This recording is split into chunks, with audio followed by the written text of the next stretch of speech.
Hello and welcome to my channel. I'm Chef Dodo and today we're going to be making cream puffs.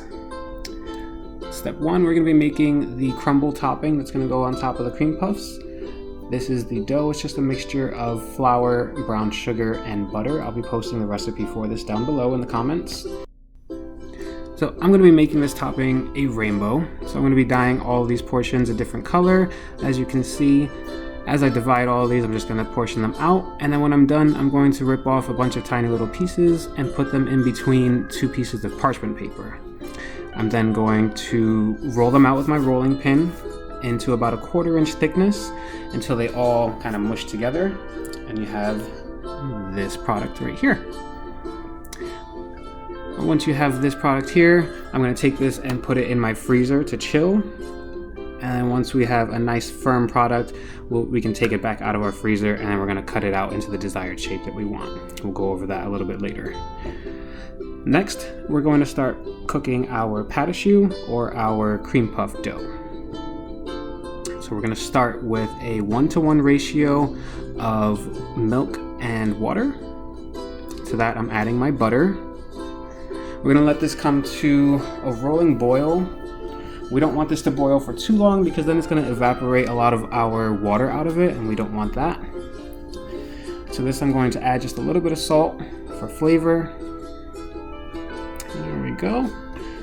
And then just stir that around to help mix that, or to help melt that butter. Now, once this comes to a boil, I'm going to immediately take it off of the heat, add my flour, and then I'm going to vigorously stir this around. My goal here is to cook out some of the starch that's in this dough so that we can start mixing in our eggs. I don't want to cook out too much of the starch in this dough because then we're going to have some of the butter start seeping out of this, and we want to keep this as nice and together as possible. Once I see a nice film start forming on the bottom of that pot, I know that it's ready and I can start mixing. So now I can start mixing the dough, and I'm going to slowly start adding the eggs. I'm going to do about 4 or 5 additions of the eggs as not to shock them and curdle the eggs because the dough is still quite hot. The desired texture I'm looking for with this, my end result, is going to be so that it kind of droops off of the end of the paddle, and I'll show you what I mean. We want it to kind of hang down off of that and come off in a V formation. So you don't want to add all your eggs just all at once because you may not need all of them in the end. There you go. You see how it kind of droops down off of the end of the paddle there? So that means that I'm ready to pipe these now. I'm going to put them into my bag. It's fitted with a straight tip. I believe here I'm using an 804 Ateco tip.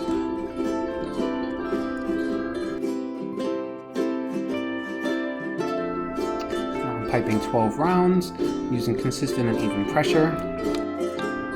And now we're ready to put the topping on. So here I am with the round cutter, just placing them directly on and picking the color variations that I like the best. And now they're ready to bake. They bake at 375 for approximately 40 minutes. It's important during this stage to not open the oven. Resist the urge to want to rotate them during this process. That's important because they create a lot of steam while they're in the oven, and the steam is what's helping them rise and create that hollow center that's desirable. So we don't want to release that steam until right at the end. And then here we have our finished product. Rainbow cream puffs.